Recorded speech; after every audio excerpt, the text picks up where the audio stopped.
Shalom Bapak Ibu Saudara sekalian. Pertanyaan kali ini datang dari seorang yang sangat kritis. Ia memperhatikan bahwa dalam suatu khotbah saya mengatakan bahwa Fir'aun tidak dikeraskan oleh Tuhan pada mulanya. Fir'aun mengeraskan hati dulu, baru Tuhan mengeraskan hati.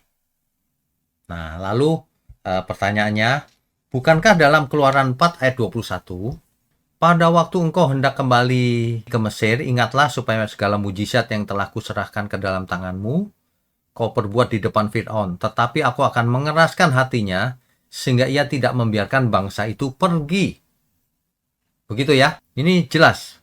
Tetapi ingat, jangan pernah mengambil kesimpulan dari satu ayat.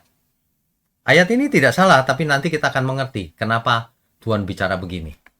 Ya, coba kita baca kejadian yang sebenarnya. Keluaran pasal 7, ayat 13, saudara.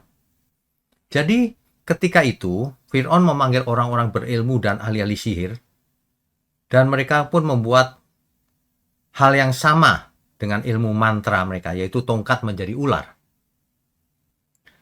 Tetapi tongkat Harun menelan tongkat-tongkat mereka. Apa yang terjadi?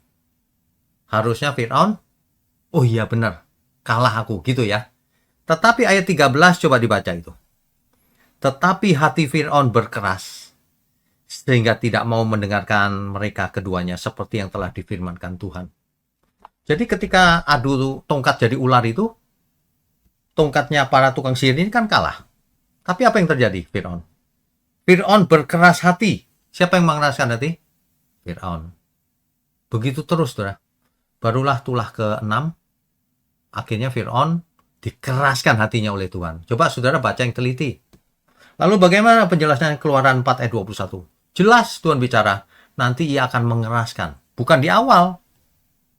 Ternyata mengeraskannya di tulah ke-6. Kok tahu lah itu detailnya? Saudara bisa baca terus. Ya. Di ayat 14 Tuhan sendiri yang menjelaskan. Berfirmanlah Tuhan kepada Musa. Fir'aun berkeras hati. Ia menolak membiarkan bangsa itu pergi. Gitu. Ya. Jadi kalau saudara baca terus, itu Fir'aun selalu mengeraskan hati. Ya. Begitu.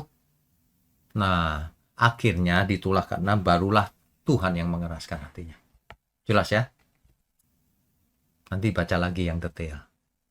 Tuhan Yesus memberkati kita semua. Amin.